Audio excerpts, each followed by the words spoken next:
सबसे बड़ा विकास अगर होता शिक्षा। अगर आप शिक्षा दिला दो, किसी को भी शिक्षा दिला दो, तो विकास तो अपने आप होगा। पिशावर जिला का नंबर 1 विकास खंड बनेगा। ये इस बार बनेगा। भारतीय चुनाव में सबसे टफ चुनाव, एक एक वोट का हिसाब होता है। 13 साल की उम्र में हाफ पैंट पहनी थी राष्ट्रीय स्वयंसेवक संघ की। अब तो फुल पैंट का जमाना आ गया। राष्ट्रीय स्वयंसेवक संघ ने भी फुल पैंट अब करवा ली है। अगर सीट आरक्षित थी तो अगर सीट सामान्य हुई तो फिर मैं ही लड़ूंगा। अब सैनिक नहीं रहा, अब सेनापति बनने का टाइम है।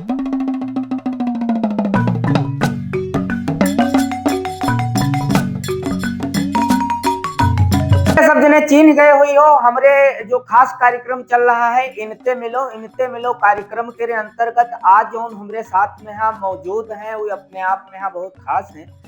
आप जो है पाता बोझ जो है पिसामा विकास खंड का एक ग्राम पंचायत है वहाँ क्या रहे वाले हो। आप एक बहुत अच्छे सामाजिक कार्यकर्ता हैं और कार्यकर्ता हुए के साथ साथ आप एक सफल व्यवसायी हैं।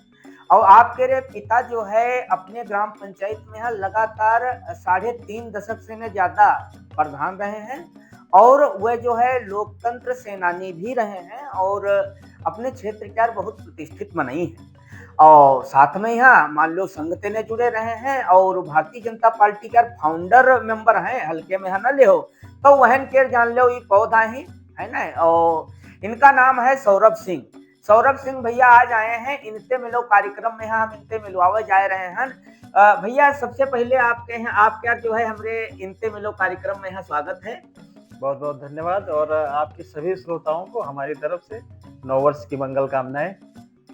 तो भैया हम आपसे ने पूछा चाहते हैं कि जो है आप अभी जो है एक व्यवसायी हो, अब जो है राजनीति में आना चाहते हो, समाज सेवा के क्षेत्र में है, तो आप क्या ग्रेटर नोएडा में यहाँ बड़ा ठीक ठाक बिजनेस चलते है और फिर बिजनेस छोड़ के यहाँ अचानक सीतापुर आयो और फिर अब कहते हो कि नहीं जो है अब हम समाज सेवा करब और थोड़ा बहुत राजनीति में काम करब, तो अचानक जो है बिजनेस से ने और इधर अचानक वैसे कैसे हुआ मामला? बहुत सही सवाल पूछा आपने। पहले तो मैं थोड़ा आपको करेक्ट कर दूं कि एक तो बिजनेस छोड़ के नहीं आया हूँ। अच्छा, बिजनेस को एक सही दिशा दे करके और उसको एकदम पीक पे पहुंचा के बिजनेस रनिंग में है, चल रहा है। और दूसरी जो आपने कहा कि हम राजनीति जो है ना वो राजनीति खून में है। राजनीति अभी हम शुरू नहीं करने जा रहे हैं। अच्छा। हम जब सन 1980 में जब मेरा जन्म हुआ था तो मेरे पिताजी गांव के प्रधान थे। अच्छा। और आज मेरी 44 साल 45 साल लगभग उम्र है और अभी पिछले ही उसमें अभी पिताजी निवर्तमान प्रधान है। पिछला सीजन जो है वो सीट आरक्षण में जाने की वजह से वो प्रधान नहीं है। तो राजनीति और ये सारी चीजें तो शुरू से ही खून में है और समाज सेवा, लोगों से मिलना जुलना, ये सब बहुत छोटे पर से चल रहा है कि हम सब लोगों से मिलते हैं, घुल मिल जाते हैं। क्षेत्र की सारी चीजें पता है कि कहाँ पे कौन सा क्या काम होना जरूरी है, किससे क्या होएगा। और नेता तो बनना ही नहीं चाहता। शुरू से ही यही है कि नेता अगर बनना होता तो पिताजी हमारे नेता बन गए होते, लेकिन आज भी उनको सब समाज सेवी कहते हैं। तो नेता वाला तो गुण नहीं है, लेकिन ये जरूर चाहते हैं कि समाज की इतनी सेवा की जाए कि पिसावा ब्लॉक एक मिसाल बन के जिले में लोग उसको कहें कि हाँ पिसावा जैसे सुदूर है एकदम से हरदोई जिले से उधर लगा हुआ, तो लोग उसको ना थोड़ा पिछड़ेपन में देखते हैं। लेकिन हम आपसे एक वादा आज जरूर करके जाएंगे कि अगर सेवा का मौका मिला, और इसकी नज़ीर आप पाताबोध गांव में जाके देख भी सकते हैं कि पिताजी के कार्यकाल में ऐसी जनपद की कोई भी चीज नहीं है जो गांव में होनी चाहिए। और हमारे स्टेडियम है, मंडी है और पशु चिकित्सालय है, सारी चीजें हमारे गांव में पहले से ही मौजूद हैं। तो विकास कैसे किया जाता है ये अपने अंदर हमारे अंदर होना चाहिए कि हम कैसे चीजें कर सकते हैं। हम करके देखते। तो भैया इसके अलावा आप यूँ बताओ कि जैसे विकास खंड पिसावा के आप बात बताओ कि जो है वो उधर हरदोई मतलब जो है मोहली ब्लॉक में तो है पिसावा। महोली ब्लॉक में नहीं, फिर पिसावा अलग तहसील था। तहसील तहसील हाँ देखो धोखा भैया होगा। तहसील महोली के अंतर्गत जो है आपका पिसावा ब्लॉक है और पिछड़ा है, यह हुआ सही है। तो का लागत है कि मैं भाई जो पिछड़ा नहीं कहता हूँ, नहीं, लोग कहते हैं कि पिछड़ेपन हाँ, का शिकार है। हाँ, कहते हैं। कहते तो हैं। उमा और कौन-कौन विकास के वही ज़रूरत है कि आपके यहाँ का लागत है कौन-कौन उमा विकास हो चाहिए? हमारा मुख्य उद्देश्य है कि सबसे बड़ा विकास अगर होता शिक्षा, अगर आप शिक्षा दिला दो, किसी को भी शिक्षा दिला दो, तो विकास तो अपने आप होने लगता है। तो पहला काम शिक्षा पे होएगा। पिसावा में डिग्री कॉलेज नहीं है, एक बढ़िया इंटर कॉलेज भी नहीं है। डिग्री कॉलेज तो चलो हमारे उसमें है कि हम चीज़ें करेंगे, अगर मौका मिला तो भी करेंगे, अगर मौका नहीं भी मिला तो हमने यहाँ से जाकर के नोएडा में व्यवसाय खड़ा किया है। तो पिसावा अगर हमारी इच्छा शक्ति होएगी तो पिसावा में भी कोई बुरा नहीं, डिग्री कॉलेज हमारी इच्छा है कि वहाँ होना चाहिए। अगर सरकार से मौका मिला तो सरकार से सही, नहीं सरकार से मिला तो व्यवसाय के माध्यम से उसको शुरू करेंगे, लेकिन डिग्री का शिक्षा पे जरूर महत्व देंगे और शिक्षा करके देंगे। पिसावा के क्षेत्र में लोगों को पता चलेगा कि हाँ कोई आया था और शिक्षा की अलग जगाई थी, और नई टेक्नोलॉजी से कैसे हम आगे बढ़ सकते हैं ये भी लोगों को बता देंगे और दिखा भी देंगे। हमें जरूर चाहेंगे कि पिसावा जिला का नंबर 1 विकास खंड बनेगा, ये इस बार बनेगा। ये आप भैया एक बात बताओ कि जो है एक डिग्री कॉलेज खोले के हमारी इच्छा है कि डिग्री कॉलेज, तो डिग्री कॉलेज कौने क्राइटेरिया के खुली, मतलब जो है राजकीय खुलोई हो या फिर जो निजी संस्थान है। और निजी संस्थान में यह तो सच बात यह है कि हुआ परिहन विद्यार्थियों के शोषण होते हैं, टीचरनों के शोषण होते, पोषण खाली हुआ के मैनेजर होते, और फिर मतलब कौने क्राइटेरिया क्या आप चाहें? मैंने आपसे पहले बोला कि अगर मौका मिला कि हम अगर पिसावा ब्लॉक के लिए ब्लॉक प्रमुखी का भी उम्मीदवार अपने आप को समझ रहे हैं और हम चुनाव लड़ेंगे इस बार। अच्छा। अगर हमें सफलता मिली, अभी तक तो हम किसी भी चीज़ में जिसमें हाथ लगाए सफल नहीं हुए हैं, सब भगवान की कृपा है। हमें सफलता मिली तो राजकीय ही बनेगा। हमने अपनी इच्छा आपको ये बताई कि अगर हम इस चीज़ से लोगों को, हमारा मेन उद्देश्य शिक्षा देना है, वहाँ के लोगों को जागरूक करना है। अगर हम किसी भी कारणवश राजकीय नहीं ला पाए तो शिक्षा से महरूम नहीं रहने देंगे, तो भले ही हमको उसको प्राइवेट शिक्षा देनी पड़े, कोशिश जरूर करूंगा। शिक्षित आदमी बहुत जरूरी है किसी भी क्षेत्र में। आज के समय में यहाँ जो टेक्निकल एजुकेशन के ज़्यादा जरूरी है, ज़्यादा ज़रूरत है, क्योंकि अगर मान लीजिए जो बीए बीएससी बीकॉम के अलावा जो प्रोफेशनल कोर्स हैं जो जीविकोपार्जन से जुड़े हैं, है ना, जिनते कुल मिला के यहाँ जीवन चल सकते हैं, तो वही ऐसे कौन कौन सी चीज़ें इनकी जरूरत है कि जो आपके विकास खंड में यहाँ हो तो ज़्यादा बढ़िया रहे। स्किल डेवलपमेंट पे बहुत काम करने की जरूरत है। हाँ, तो हमारी नज़र में हमारी पहले भी कई लोगों से बात हुई, हम इस पे काम भी कर रहे हैं। हम पीछे भी कई पत्रकार भाइयों ने पूछा तो मैंने उनको बताया भी है। बहुत से ऐसे छोटे छोटे हैं ना कि समूह बना के औरतों को अगरबत्ती उद्योग मतलब कि छोटे छोटे समूह में कर सकते हैं। मेन चीज स्किल अगर आदमी के अंदर है, हम पहले तो कोशिश ये करेंगे कि हम ग्रुप बना के स्किल डेवलपमेंट के लिए हम वहाँ नई दिल्ली में मंत्रालय में भी, स्किल डिपार्टमेंट के मंत्रालय में बात हुई है कि हम स्किल के लिए बहुत काम करना चाहते हैं। और बहुत सी चीज़ें ऐसी हैं कि हम अभी इसलिए नहीं आपसे बता रहे हैं। लोग ये कहेंगे कि चुनाव आने वाला है तो चीज़ें बोल रहे हैं, लेकिन इच्छा यही है। चुनाव तो एक अलग विषय है, लेकिन जो सामाजिक कार्य करना है तो अब पिसावा को अपना कर्म क्षेत्र बनाया है। पहला चुनाव है मेरा, इसके पहले तो पिताजी लड़ते रहे और हम दूसरी पीढ़ी हैं राजनीति में। अच्छा भैया यूँ बताओ कि ज़्यादातर लोग कहते हैं कि जब चुनाव आवत है तो सब जने जो है बहुत वादा करते हैं, बहुत ही चीज़ें करते हैं, फिर जैसे चुनाव आए के बाद आदमी सत्ता में आवत है, सत्ता के साथ है पावर में आवत है, पावर के साथ अहंकार आ जाते हैं और सब जो है जो जत्ते उई टाइम क्या चुनाव के पहले क्या जत्ते वादा रहे सब भूल जाते हैं बिल्कुल पूरी तरह से ने और अपने जो है ऐसो आराम में यहाँ मस्त रहते हैं तो ये आरोप लगत हैं तो इन पर आप क्या का विचार है? आपने जो सवाल किया है तो मैंने कहा भी कि जिस प्रकार का लोगों का इस प्रकार की उनकी मानसिकता बनती है और कहते हैं कि जो अब बंदा नया आता है चुनाव लड़ने के लिए नए नए वादे करता है बहुत बड़ी बड़ी बातें करता है तो उन सब लोगों से मेरा विनम्र निवेदन है कि एक बार हमारे गांव जाएं हमारे पिताजी द्वारा। और मैं आपको भाई साहब एक चीज बताऊं कि प्रधानी का चुनाव ऐसा चुनाव होता है कि जो भारतीय चुनाव में सबसे टफ चुनाव माना जाता है। एक एक वोट का हिसाब होता है। 5 साल के बाद बहुत मुश्किल से आदमी वही दोबारा से लड़ता है और दोबारा जीतता है कि जो आदमी कुछ जनता के लिए या विकास के लिए कुछ काम करता है। तो हमारे पिताजी एक पंचवर्षीय नहीं 2 पंचवर्षीय नहीं 3 पंचवर्षीय नहीं लगातार 6 पंचवर्षीय प्रधान रहे। 6 पंचवर्षीय 38 साल लगातार प्रधान रहने के बाद में सीट आरक्षित की। तो जिस किसी हमारे खून में नहीं है वो चीज, सेवा हमारे खून में है। सेवा हमारे खून में है कि कैसे काम किया जाता है।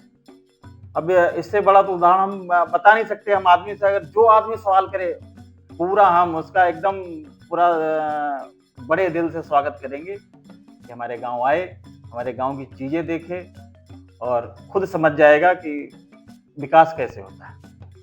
तो जो पाता भोज गांव है आपका पाता भोज गांव है उसका जो रोल मॉडल है आप बताओ वहाँ पर जो है बैंक भी है कई सारे विकास कार्य हैं तो का आने वाले समय में यहाँ अगर आपके यहाँ जो है पावर मिलता है और आपको जनता प्यार देती है और आप जो है कुर्सी पर पहुँचते हैं तो का मतलब वह रोल मॉडल पूरे विकास खंड में यहाँ लागू हो।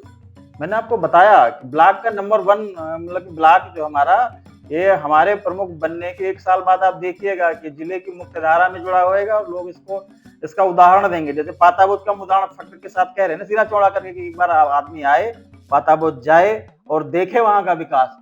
तो जिले में जो कोई आएगा आदमी सीधे बोलेगा ना। तो बोलते हैं कि जिले में कोई भी अधिकारी भी आएगा वो कहेगा पहले हम जाके पिसावा देखेंगे जाकर के पहले वहां से देखेंगे फिर उसके बाद हम जिले का निरीक्षण करेंगे कि पिसावा का रोल मॉडल देख के हम आगे जगह जाके बात करेंगे कि ऐसे होता है काम। हमने एक बात और जोड़ना चाहता हूँ। मैंने अभी आपको बताया कोविड काल आया था बहुत से लोग आए थे तो पाताबोध में कोविड के समय में इतनी बढ़िया व्यवस्था पिताजी ने करवाई थी कि आपको ध्यान होगा आप तो नहीं आता है जी न्यूज पे सुधीर चौधरी प्राइम टाइम करते थे पूरा देश देखता था। कोरोना काल में पाताबोझ की खबर उन्होंने लगातार 7 मिनट दिखाई थी कि पाताबोझ में ऐसे होता है कि कोरोना काल में कि कैसे लोगों को क्वारंटाइन किया जा रहा है किस तरीके से उन्होंने प्रधान ने वहाँ के मैनेज किया है सबको वासन कराना ये कराना पूरे 7 मिनट नेशनल टीवी के प्राइम टाइम में चला तो सुधीर चौधरी ने चलाया। हमने पिताजी ने कुछ किया और हम उन्हीं की वो हैं उन्हीं के दिशा निर्देशन में चल रहे हैं। सीखा है संस्कार उन्हीं के हैं और किसी से भी पूछ लीजिए उनके लिए। और अनिल सिंह के नाम से ही पाताबोझ जाना भी जाता है। किसी से भी पूछो कि पाताबोझ जाना है तो आदमी कहता है कि अनिल सिंह वाले पाताबोझ। अच्छा यूँ बताओ भैया कि आज मान लो ये हर विकास कार्य हो गए किसानन के समय है आज के समय में बहुत समस्या है उर्वरा खादी के यहाँ लेके गेहूं बोए के बढ़िया डीएपी के बड़ी समस्या रहा है जब पानी लाग गवा उसके बाद यूरिया के बड़ी समस्या है तो ये तरीके की जो समस्या है इनका समाधान कैसे हो। देखिए भाई सब समस्याएं बड़ी हैं किसानों की हो या किसी की भी हो समस्या तो समस्या होती है। अब हम उनकी हेल्प के लिए आगे आ सकते हैं लोगों से बात कर सकते हैं उनको चीजें दिलवा सकते हैं लेकिन ना थोड़ा तो अपने आप भी आदमी को आत्मनिर्भर होना पड़ेगा। हम ब्लॉक प्रमुख के लिए होने जा रहे हैं ये सब बड़े खेल हैं कि हम ये नहीं कह सकते कि दावे में कि हम सरकार से ये मांग करेंगे ये करेंगे। लेकिन ये है कि हमारे बनने के बाद में पिसावा ब्लॉक का कोई भी किसान पिसावा ब्लॉक की कोई भी समस्या होगी तो उसको पहले हमसे लड़ना पड़ेगा पहले हमसे जुड़ना पड़ेगा। हमारे बनने के बाद में ये नहीं होएगा कि पिसावा ब्लॉक का कोई भी आदमी किसी भी प्रकार की मुसीबत में हम उसके साथ नहीं खड़े और समस्या का समाधान नहीं हुआ। ये नहीं है कि हम खाली खड़े हैं कि हम उसने समस्या बताई हम कह रहे हैं हाँ ठीक है हो जाए हम आपके साथ खड़े हैं ना। उसकी समस्या अगर उसने बताई तो समाधान मेरी ज़िम्मेदारी है, हमको उसने समाधान करने के लिए बिठाया सी। भैया विकास खंड में जो विकास कार्य ब्लॉक स्तर पे होते हैं, उसमें तो एक तो मान लीजिए सड़क नाली खनंजा की जो बात होती है, ग्राम पंचायत के अतिरिक्त जो ग्राम पंचायत और ग्राम पंचायत को जोड़ने के बीच की जो चीजें रहें, इसके अलावा आपको क्या लगता है और कौन कौन से, क्योंकि आप जो है बता रहे हो हम भाई नए नए कार्य करीबा, और जब नए नए कार्य करी हो तो आपके यहाँ कौन कौन इस काम लागत है कि जो है ई मान लो जो परंपरागत लोग कह रहे हैं तो हुबई करी हैं, उसके अलावा और नवा का करी हो। मैंने बताया ना, स्किल डेवलपमेंट जैसे ही मजबूत होएगा हमारा, तो बहुत सारी चीज़ें निकल के आएँगी कि हम क्या करेंगे, छोटे-छोटे उद्योग लगाए जाएँगे। एक तो हरदोई से कोशिश यही पूरी होएगी कि कुछ अपने निजी संबंध भी होते हैं लोग, तो अपने निजी संबंधों को फ़ायदा उठा के कोशिश यही करूँगा कि पहले तो पिसामा ब्लॉक को हरदोई से और सीधे महोली से सीधा सड़क मार्ग से जोड़ा जाए। और जब कनेक्टिविटी होती है ना, विकास अपने आप दौड़ता है।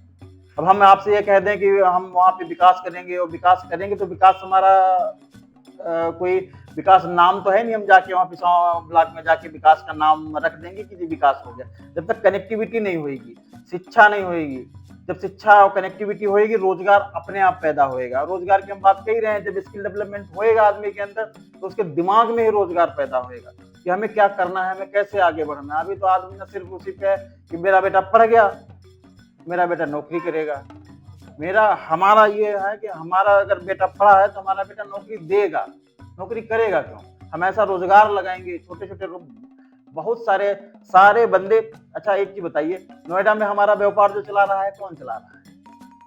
इसी सब दूर क्षेत्र गांव के ही लोग तो जाके वहां काम कर रहे हैं, वही तो चला रहे हैं। आज हम जो दम भर रहे हैं कि मेरा बिजनेस वहां सेटल है और हम उसी की दम पे यहाँ आप लोगों की समाज सेवा करना चाह रहे हैं, तो ये दम हम किसकी दम पे भर रहे हैं कि यही जो गांव घर के लोग जा करके वहां आज अपनी स्किल वहां उन्होंने डेवलप की, आज वो स्किल के मास्टर हो गए, तो सारा है तो सब उन्हीं के सहारे, बाकी तो कौन करता है। तो भैया हम यूँ चाहते हैं कि आप जो है थोड़ा बिजनेस के बारे में आप बोल दो, जैसे यहाँ कर जैसे युवा जो व्याखत हैं, तो वही कम से कम जान जाए कौन तरीके का बिजनेस है, वही बिजनेस में हम अपन करियर कैसे बनाए सकते, अगर वो बिजनेस यहाँ आ जाए तो उसका का फायदा रही, तो थोड़ा बिजनेस के बारे में आप प्रोसेस बताई दो और उसका और कैसे करा जाए, कम से कम जाए कुछ जैसे जो लोग देखत हैं कुछ फायदा उनका कैसे हो सकता। नहीं, हमारा जो बिजनेस है वो यहाँ इसलिए सफल नहीं हो पाएगा क्योंकि यहाँ उसकी मार्केट नहीं है। हमारा गारमेंट्स का काम है और जो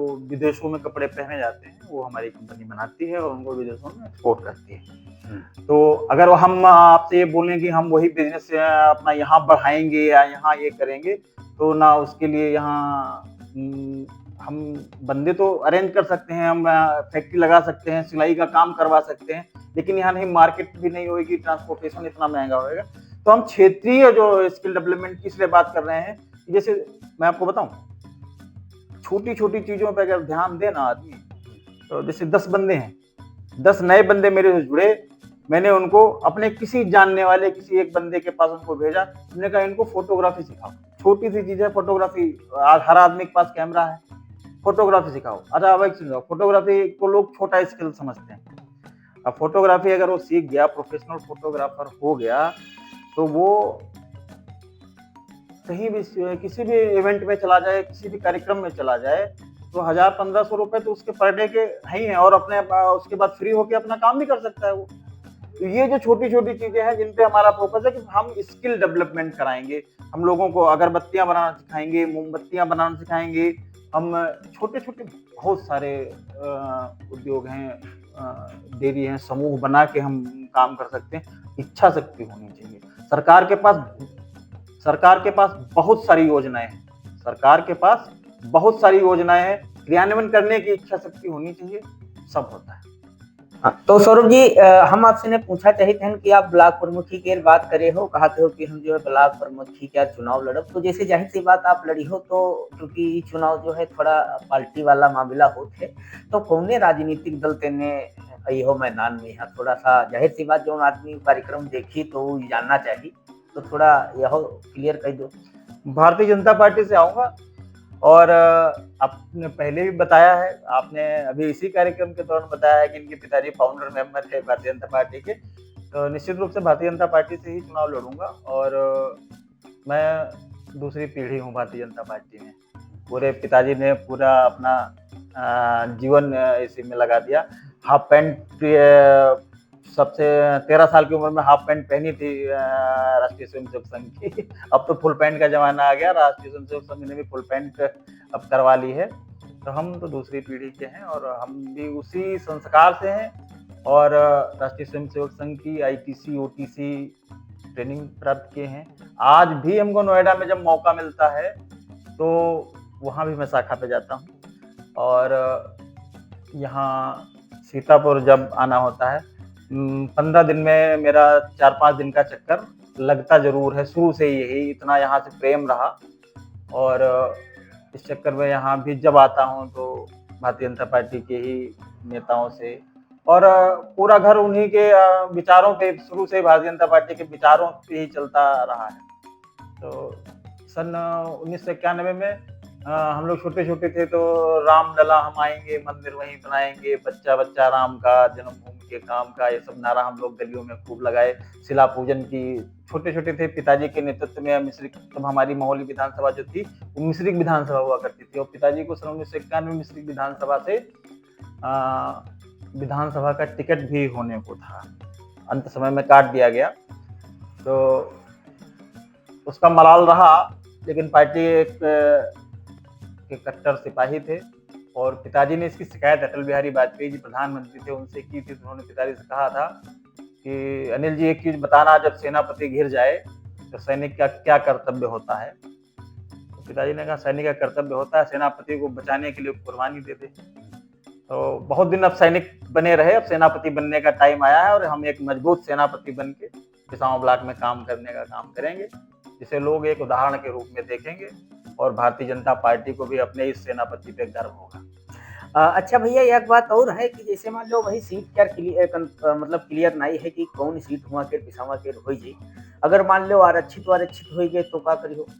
भारतीय जनता पार्टी की सेवा करेंगे। भारतीय जनता पार्टी जिस भी आदमी को टिकट देगी उसको प्लेटफॉर्म बना के लेके आएंगे, लेकिन अगर सीट सामान्य रही तो चुनाव में ही लड़ूंगा।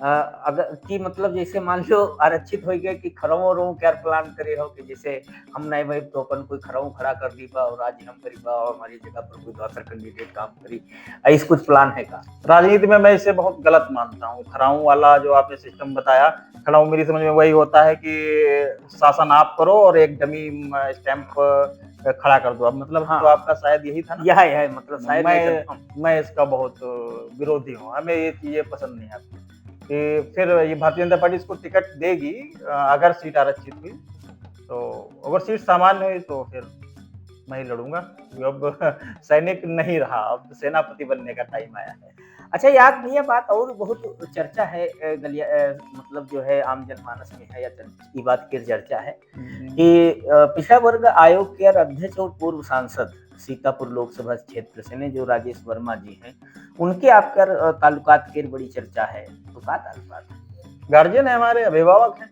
अच्छा, उन्हीं के दिशा निर्देश में काम कर रहा हूँ।